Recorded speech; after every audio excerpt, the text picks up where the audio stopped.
What's up, tribe? How you guys doing? Go ahead and hit that subscribe button, and I hope you like this video. This is going to be your review for We Need to Talk About Bill Cosby. Well, We Need to Talk About Cosby is actually what it's called. It is on Showtime. It is a documentary produced by Karamo Bell, comedian and one of the first people that spoke out when all this stuff went down, when it first started like hitting the headlines a couple of years ago. So this is a documentary that is chronicling. Well, it's in parts. So let me just start with episode one because I've only watched. Y'all know I don't like to watch a bunch of stuff. I like to watch it in episodes so I don't blend what happened. So we're gonna go episode by episode. So this is episode one. I think it's 5 parts altogether, but this is part one, and it's on Showtime. So the it starts off. Y'all know it has to start off basically talking about the phenomenon that was Bill Cosby, how Bill Cosby, was this great comedian and known as a family guy, and in the 70s. What I like is that Karamo Bell was like, "Hey, I'm a Cosby kid," meaning, I'm a kid that was born in the 70s, so I grew up on Fat Albert in the 70s as a kid. My Saturday morning cartoons were Fat Albert, me too. In the 80s, The Cosby Show, me too. And, from that point, it was just Cosby this. I remember the Cosby commercials. He was Texas Instruments and Coke and Jello. And, we just remember Cosby. And so he said he asked a lot of people to come and speak. But, he said a lot of people told him no. But a lot of people told him yes as well. So the documentary, we have everybody from Roland Martin to Gloria Allred to Mark Lamont Hill to Jamil Hill to some of his alleged victims, and so forth and so on. I'm sure as we go forward, we're going to meet more and more people. So the episode one, it starts off sort of at the beginning, right? A normal place to start. It starts off with his beginning of his comedy career, not so much the beginning of, like, they don't go back to he was born and It starts with the fact that in 1962, he was a college freshman at Temple University. He took a part-time job at a bar in Philadelphia called The Cellar. He was a bartender. And he started telling jokes just as part of his routine, as he's making people drinks and that kind of thing. So then his boss actually encouraged him to go on stage and do some stand-up. And from there, he decided, hey, I think I might have a future here. And he started doing comedy full time. He dropped out of college. And within 2 years, he was on TV. Like, within 2 years, by 1963, he was on the Jack Paar Show. So really within 1 year. He started performing in New York at a lot of the, a lot of the hippie clubs in between acts. And he just became a phenomenon. Now, what they are clear to say, and I can appreciate, is that before Bill Cosby, there was a Dick Gregory. But Dick Gregory, who had become very mainstream, he was on a lot of these nighttime nighttime shows as well. He was like the first black comedian. I'm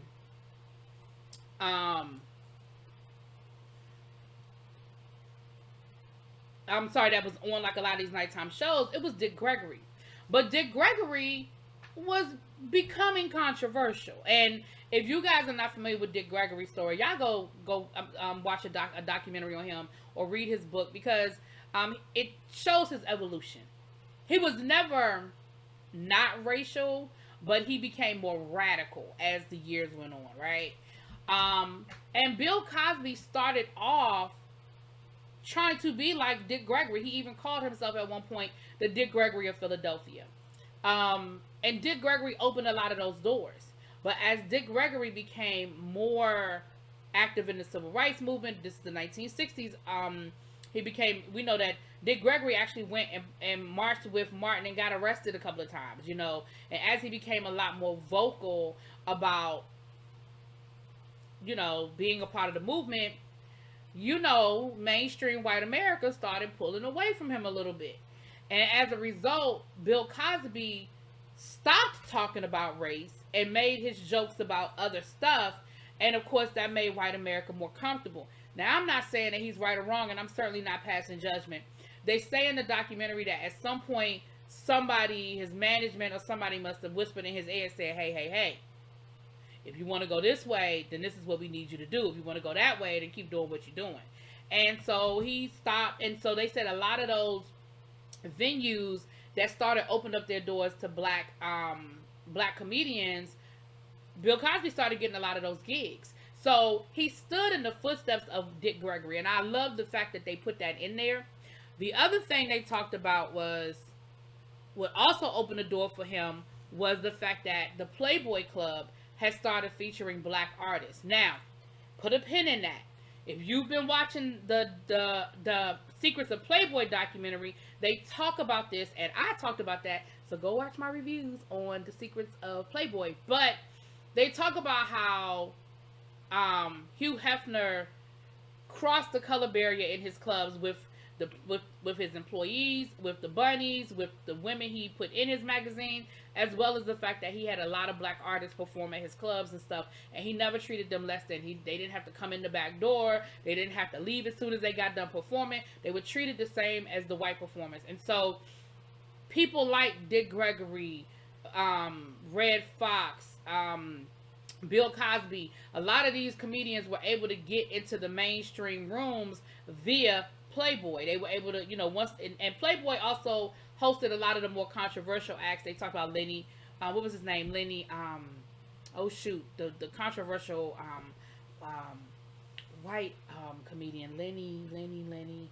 I'm gonna forget. I'm not gonna hold up trying to remember. But anyway, and so they talked about Playboy. Now, before they went down this road and continued talking about Bill Cosby, they sort of put a pin in that, and they talked a lot. No, we'll get to Playboy. We'll get back to Playboy.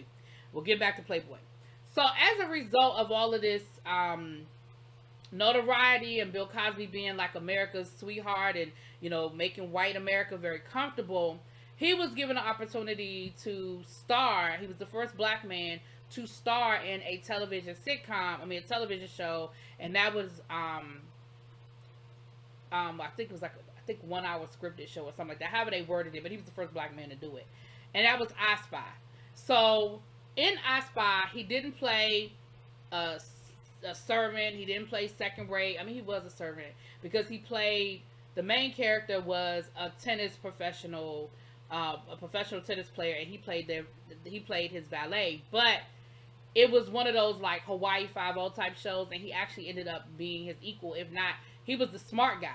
Like, he was the one that spoke different languages. He was a Rhodes Scholar, and, his character was a Rhodes Scholar. His character, knew astrophysics and shit. So, yes, technically, his role was a servant's role, but his character and dialogue was never a servant's dialogue, if that makes sense what I'm saying. So, they talked about how, again, he made white America comfortable. Like, white families in Indiana welcomed him into their home via TV, just like the black families did. And so he was able to break some barriers. Now, the one thing they said that he was able to do, even though, and here's what we know about, if you don't know this about Bill Cosby, here's what we know. Bill Cosby was not out there marching. That is not what he did. But Bill Cosby wrote a lot of checks. And I remember, if you are not familiar with, was it Sweetback's Badass Song, the movie that Melvin Van Peebles did in the 70s. When he ran out of funding, Bill Cosby was one of the people that wrote a check so he could finish making his movie. Now, and a lot of people in the civil rights movement said, now, you couldn't call Bill Cosby to come and show up and protest, but you could call Bill Cosby for a check. So do with that what you want. What we found out, though, was that Bill Cosby did, in his own way, he created a whole industry in Hollywood. Because stunt doubles during this time period, they didn't have black stunt doubles. They didn't have a need to have black stunt doubles because black people weren't getting lead roles that often in Hollywood for them to have black stunt doubles. Generally, they put them in blackface, and they just let it be what it's going to be. Bill Cosby said it happened. They said that it happened one time with Bill Cosby. They were filming something, and Bill Cosby had a white stunt double, and he went to the producers and was like, "We're not doing that again. We're going." He said, "We are in L.A. I know we can find some black men that look like me that we can make a stunt double." And the producer of the show went out and found a black actor that could be his stunt double, and from that, the whole industry of black stunt doubles was really built, because Bill Cosby insisted that somebody be able to play him that looked that was black. He wasn't going to do it. So again, everybody fought the civil rights movement their own way. Everybody fought it their own way. So from that, I'm not going to be mad. I'm not going to judge the man. So we're going to give him that. But let's get back to the bull hockey, okay? Now, during this time period, Bill Cosby also met Camille and ended up marrying her. Now, I thought was interesting in this documentary, they said, by all accounts, he married above his station. So, what does that mean? Are they saying, was she like a debutante? Was she like Jack and Jill? Was she, like, are they saying that she was like elite black society above his station? Are they saying smart? Like, what? They didn't clear it up. They just said above his station. And they said by all accounts. So that means there's a whole lot of people that feel the same way, I guess. Now we get into Playboy. If you are watching The Secrets of Playboy, none of what I'm getting ready to say is new information, nor is it shocking information. If you're not watching it, like I said, y'all better go get it because it's good. It comes on A&E on Monday nights, and I've been doing my reviews.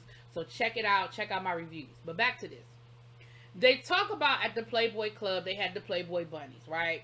And they had a woman on there who was also, she also went on to become an actress. She was the first black Bond woman and romantic love interest of Bond. Gloria, what's her name? She was a bunny, and she talked about how wonderful it was being a bunny, and how much money she made, and how it was a great opportunity for her. And she said, she talked about one night, one of the guys at her table said that he wasn't going to let a nigga girl serve him. She went over to her manager and told her manager what the man said. They took his Playboy key and escorted him out the club. But then we had another woman on the other side who her name was Victoria, and she had been a Playmate of the Year, and she was a Playboy bunny, and she talked about how horrible it was working there, how exploitive they were, and, you know, how demeaned she felt working there.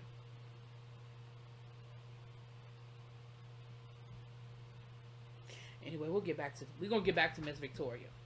So they go on to talk about the Playboy Club, how the bunnies had to be in perfect uniform, and you know how they got demerits and they couldn't gain weight, and they, we've gone through that, we know it, right? We know that whole situation.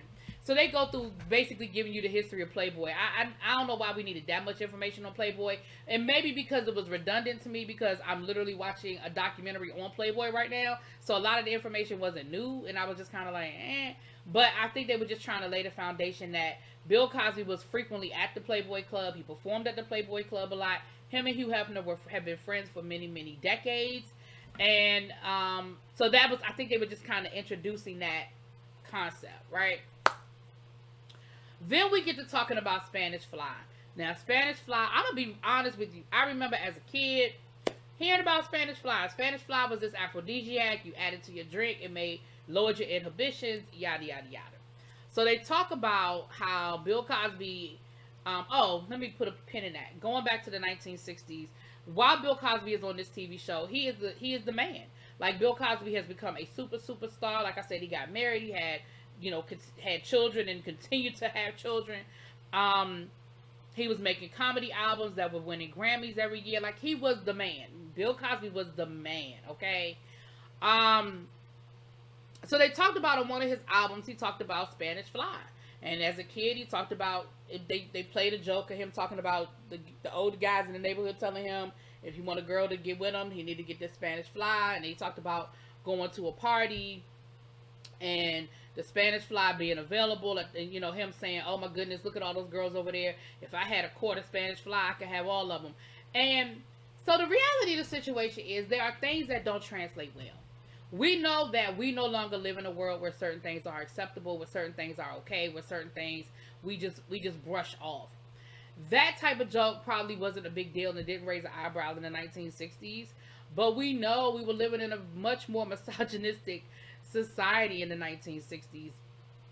Um, the problem was Bill Cosby has continued to tell these Spanish fly jokes throughout his lifetime, even most recently as 1991, which still don't I know that don't seem like I know it still seems like a long way away for some of y'all, but it really is in 1991 when you think about in 1991 Bill Cosby was well old enough to know better than to continue to tell a story about slipping girls a drink to lower their inhibitions, because that's how he was telling the story. And ironically enough, he was telling the story while he was on Larry King promoting his book Childhood. Now, in the 1970s, we know that, well, from 1968 moving forward, we know that America took a turn after the assassination of Martin Luther King and Robert Kennedy. We know that the civil rights movement took a more radical stance with the Black Panthers and Stokely Carmichael and things like that. And, well, I'm sorry, H. Rap Brown. And with that being said, Bill Cosby also sort of shifted his focus, and he started talking about race again, but he started coming at it from an angle of education, how we need to educate, black people need to be educated, we need to educate. And we know that sort of became his crusade really for the remainder of his life, until he kind of ran into this trouble. But what we find out is, and this is one of the things that I think a lot of people had a hard time wrapping their brain around when it came to Bill Cosby. We knew him so much as America's dad with the Cosby Show, and when a lot of these things started coming up, women, a lot of people were arguing and saying, well, where were all these women before? Why are they just coming out now? Why didn't anybody say anything? Why didn't anybody talk about it? This is all new. But what we find out is this isn't new. And there have been accusations against Bill Cosby going back all the way back to 1965. So Victoria, who was the Playboy bunny that we talked about earlier, the Playboy Playmate, she told a story, her experience with Bill Cosby. She talked about how her son had drowned, her young son had drowned and had passed away at a party.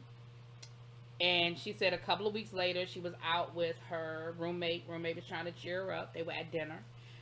Bill Cosby comes along. The roommate and Bill Cosby had already known each other, had some sort of connection or whatever. Don't know whether they slept together before or whatever, but they got the vibing. And she said she was out of it. She wasn't really, feeling it. She wasn't really, because she was grieving and, she just wasn't feeling it. And so Bill Cosby slid her a pill and said, hey, take that. It might loosen you up a little bit. And then he gave the pill to her roommate. And she said he mimicked like he was taking one, but he never took it.